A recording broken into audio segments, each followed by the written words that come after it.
자, 우리 경제평론가이신 또 가수이신 골디락스 경제연구소장 박신홍 소장님 모셨습니다. 어서 오십시오. 네, 안녕하세요. 예, 네.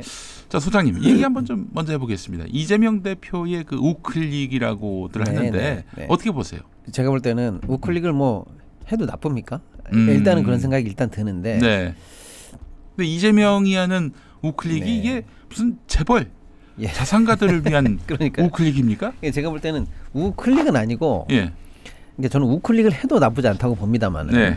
왜냐면 지금 우리나라에 보수가 없지 않습니까? 보수가 없어요. 지금 보수가 다 멸망했어. 네, 멸망했고 극우만 있으니까 네. 민주당이 보수의 자리를 차지하는 것도 저는 예. 전혀 나쁘지 않다. 예. 그리고 오히려 극우를 완전히 귀퉁이로 몰아내서 없애고 예. 그렇지. 건전한 보수의 자리를 차지하고 또 더 적극적이고 어떤 진보적인 것들은 예. 진보 정당들에게 진보 정당이 맡겨놓고, 역할을 하는 거고. 예. 그건 뭐 당연히 저는 좋다고 보는데. 아, 그리고 또 뭐 무슨 뭐 저기 이거에 대해서 시비 거는 인간들이 있는데 아니 그러면 당신들은 진보를 했냐 이거야. 그렇죠. 민주당에서 진보를 했냐 이거야. 아무것도 안 해놓고 말이야. 예. 예. 아무튼 그런데 예. 그 지금 나오고 있는 여러 가지 이제 제가 볼 때는 지금부터 계속 이제 이재명 표 어떤 공약 내지는 합리적인 정책들이 계속 나올 것 같아요. 네. 제가 볼 때는 우클릭이라고 할 수도 아직은 없다. 네. 뭐냐? 그냥 상식적이면서도 당연한 합리적인 정책들이 지금 나오고 있다. 네, 일단 그렇게 봅니다. 근데 예, 이제 예. 그걸 가지고 오히려 너무 우클릭이네 아니네 얘기하는 것도 좀 과할 정도다. 네. 그러니까 예를 들면 이제 지금 상속세 문제를 먼저 이재명 대표가 꺼내 들었어요. 그러면서 이렇게 얘기했어요. 근데 처음엔 저도 이해가 안 됐어요. 제목만 보고. 예. 뭐라고 했냐면은 세금 때문에 집 팔고 떠나지 않겠다. 예. 내가 상속세 관련해서 조금 의견이 있는데 네. 오히려 이게 증세를 막고자 하는 거다라고 얘기했어요. 그래서 언뜻 이해가 안 되죠. 아니 뭐, 지금 이 세수 결손 때문에 예, 지금 그러니까 우리나라가 뭔가 세금을 어쨌거나 손본다는 게 늘리겠다는 게 아니라 상속세 어떤 부분 하여간 좀 줄인다는 거거든요. 네. 그런데 나는 그럼 어떻게 보면 감세잖아요. 네. 줄이는 거니까. 예. 그런데 아니다. 나는 증세를 막고자 합니다. 그래서 이게 무슨 얘기일까라고 해서 들어봤더니 역시나 가장 합리적인 얘기였다. 그러니까 네. 제가 이렇게 판단이 듭니다. 예. 뭐냐면 이재명 대표가 일단 꺼내들은 얘기가 네. 상속세 개편인데 네.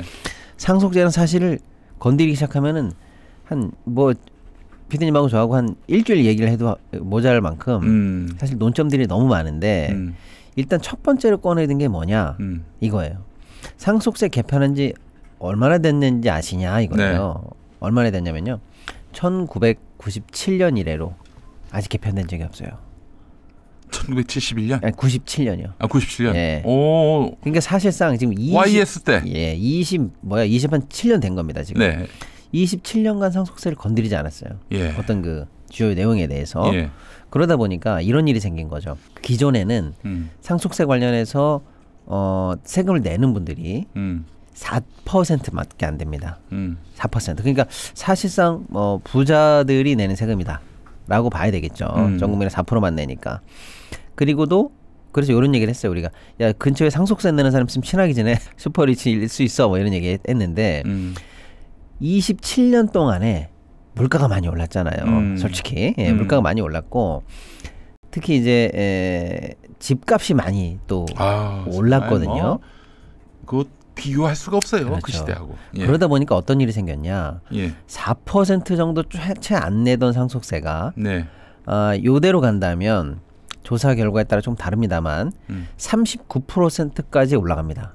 그러니까 뭐냐면 전 국민의 3명, 4명 내던 상속세를 잘하면 이제 40명이 낸다는 거예요. 이해가 되셨죠? 그러니까 네. 부자들만 내는 세금에서 예. 그냥 중산층이면 다 상속세 범위 안으로 들어오는 상황이 그렇게 됐네. 된다는 거예요. 예.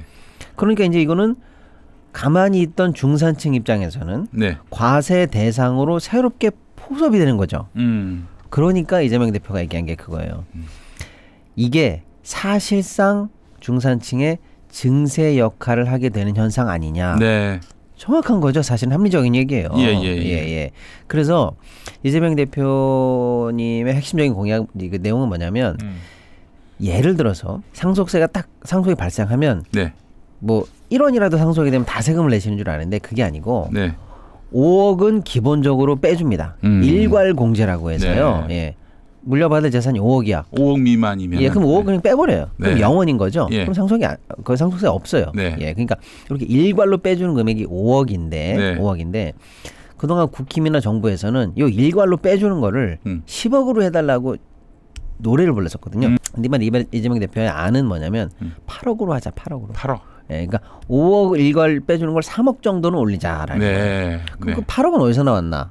봤더니 97년부터 지금까지의 명목 물가 상승률만 그냥 그대로 계산하면 8억 6천이 돼요. 이거는 진짜 연구를 많이 했네요. 그렇죠. 한마디로 얘기해서. 그러니까 합리적인 대안을 찾으려고 맞습니다. 한 것이고. 너무나 바뀌지 않았던 27년간의 과세에 관해서 대단히 우클릭을 하거나 뭐 천지개벽할 일을 해서 이게 아니라 이 정도의 물가 상승률 정도를 반영하는 미시적인 정도의 수정 정도는 합리적 수준에서 당연히 해야 되는 거 아니냐라는 차원에서 또 그걸 하지 않으면 결과가 어떻게 되느냐.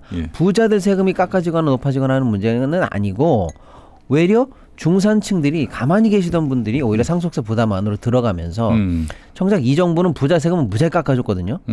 부자 세금은 무지하게 깎아주고 있는데 중산층이 포섭되면서 중산층 세금이 늘어나는. 그래서 오히려 중산층 증세 효과가 나니 이거 잘못된 거 아니냐라는 측면에서 합리적인 수준에서의 미세 조정은 해야 될 거다. 이렇게 봐야 된다는 거죠. 네. 저는 우클릭도 좋지만 이거는 우클릭이라고 논란 내지는 욕을 먹을 정도도 아니다. 합리적인 개편 조치다. 이렇게 저는 보는 거죠. 알겠습니다. 근소세에 대해서도 언급했어요. 그건 뭡니까?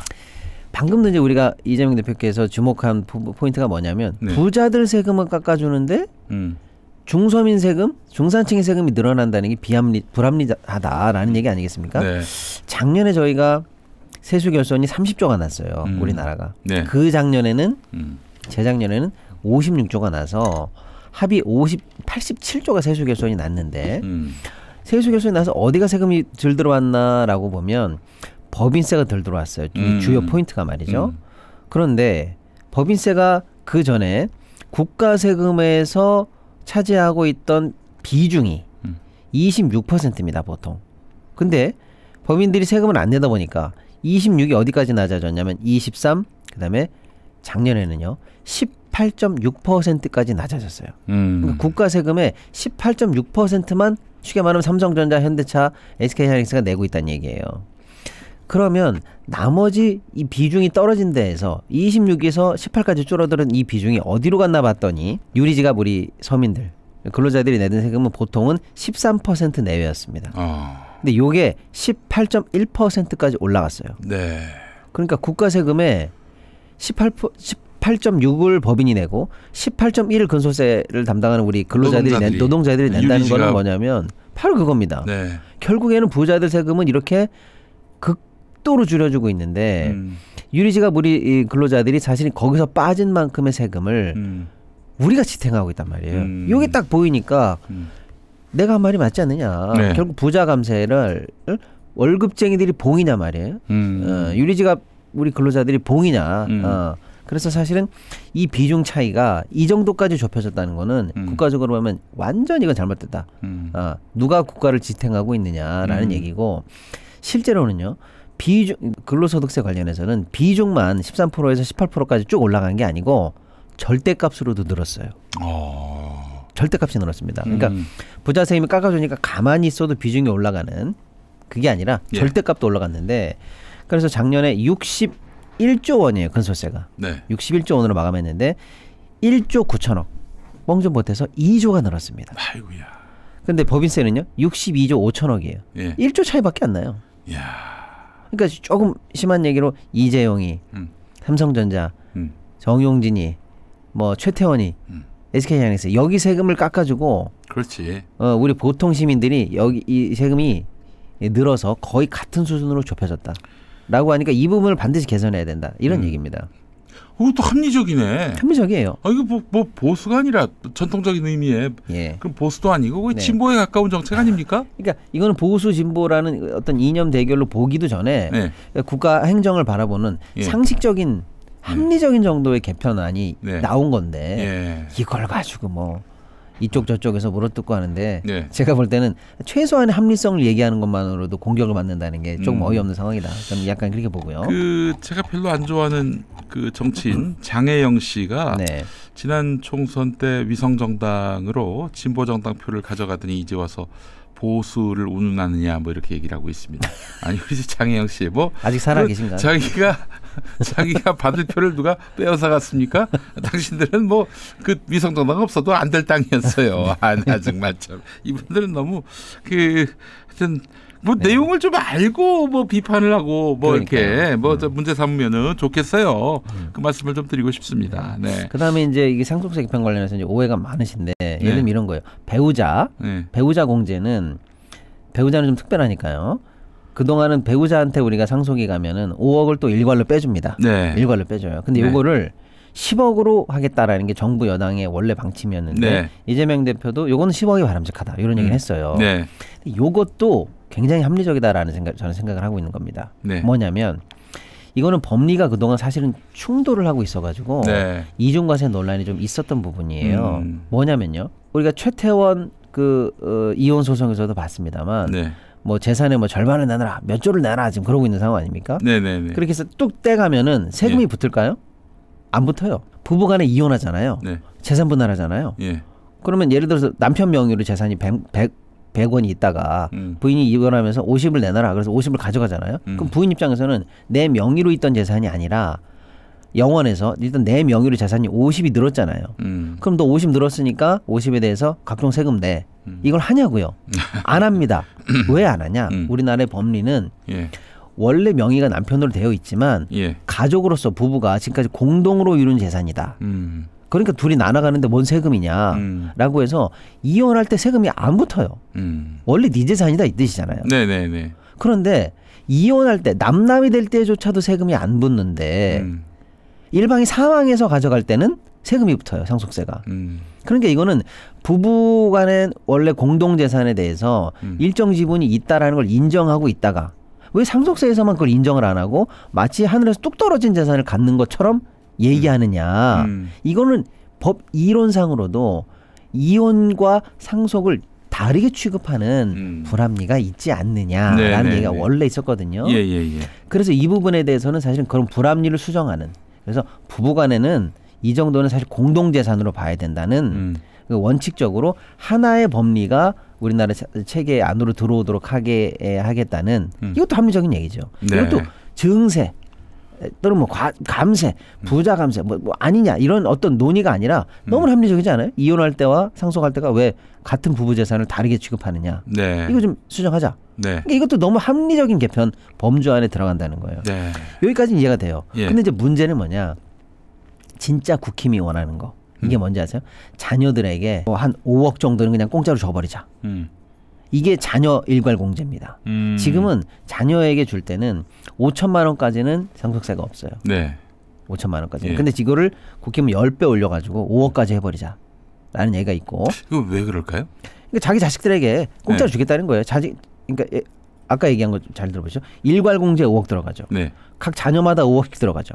그러면 자녀 둘만 되면은요 15억, 20억 정도는 그냥 준다는 거예요. 자식들한테. 그러니까 이거야말로 부자들에게는 굉장히 유리하죠. 자녀들마다 5억씩, 10억씩 이렇게 줄 수 있는 사람들에게는 굉장히 중요합니다.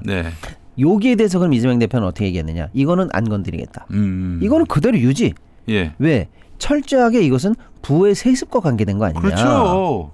그러니까 이거는 안 건드린다는 거예요. 부당한 부의 세습이죠. 그렇죠. 특히나 지금 우리나라가 이 자산을 통한 부의 고착화가 심하거든요. 예전에는 소득을 통한 부의 불평등이 좀 심했어요. 근데 지금은 아예 그 범위를 넘어가서 자산 격차를 가지고 부의 불평등이 고착화돼서 따라잡을 수 없는 수준까지 올라가고 있거든요. 근데 이 부분에 대해서 만약에 느슨하게 대한다면 이거는 뭐 이제 사회적 불평등이 더 이상 수정될 수 없는 나라가 되니까 이거는 각종 가불론박이 있는 분야입니다. 여기에 대해서는 이재명 대표가 자녀 공제는 건드리지 않는다라고 얘기했단 말이에요. 앞에 두 개는 합리적인 이유가 있죠. 합리적인 이유가 있어요. 일괄 공제는 물가 상승률 정도만 반영하자. 27년에 정도. 충분히 합리적인 얘기고. 부부간에도 이혼과 상속 이거 이상하지 않느냐? 네. 이중 가세 요건 막자. 예. 합리적이에요. 근데 예. 자녀 관련해서는 이거 부의 세습이다. 이건 막는다. 예. 안 건드린다. 이거 뭐 어떻게 이게 우클릭이야? 그러니까 이건 아주 그냥 합리적인 얘기고 정말 참. 결정적으로 뭐냐면 예.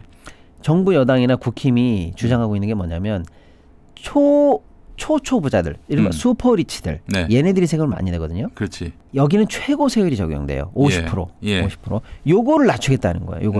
요거를 10% 낮춰달라는 얘기인데. 이게 최고 세율 50%면은 만약에 100억을 증여할 경우에는 네. 50억을 세금으로 낸다는 그렇죠. 얘기입니까? 예를 들면 그런 거죠. 그렇게 되면은 무슨 효과가 있냐? 결국엔 3, 4대쯤 가면 재벌이 없어져요. 그렇게 되는 거 아닙니까? 아무튼 걔네들 논리가 그거예요. 그래서 요거를 부자들 세금을 깎아달라라는 게 초부자들한테 나가는 세금을 깎아달라는 게 정부 여당의 얘기인데 이재명 대표는 아니야. 난 그건 손댈 이유가 없어. 라고 생각하면서 이것도 건드리지 않겠다는 거예요. 네. 그러니까 이재명 대표의 상속세 개편안을 자세히 보시면 물가 상승률, 합리적인 수준의 법리 충돌 이런 것들은 정말로 개편을 이제 미시적으로 하는 거고 그야말로 부의 불평등, 초부자들의 부의 세습 이거는 용서하지 않겠다는 거거든요. 이거는 맞는 얘기 아닙니까? 그럼요. 예. 그러니까 요 정도의 아주 합리적인 얘기를 가지고 뭐 이쪽에서는 진보를 포기했냐고 저쪽에서는 우클릭이 뭐 가짜냐 진짜냐 얘기하는데 제가 볼 때는 그런 논란 위에 있는 아주 합리적인 선에서 화두를 던진 것이다. 세상이 보수하고 진보밖에 없냐? 제3의 길 혹은 이념을 벗어난 그런 시각이 없냐 이거예요. 아이고 참 이런 청맹관이들 같은 일하고. 그러니까 한꺼풀 이렇게 벗겨놓고 보면 그야말로 할 얘기를 했다. 그리고 합리적인 선에서 화두를 던졌다. 이렇게 보고 합리적으로 이해하는 게 필요하다. 저는 그렇게 보고 있습니다. 네, 알겠습니다.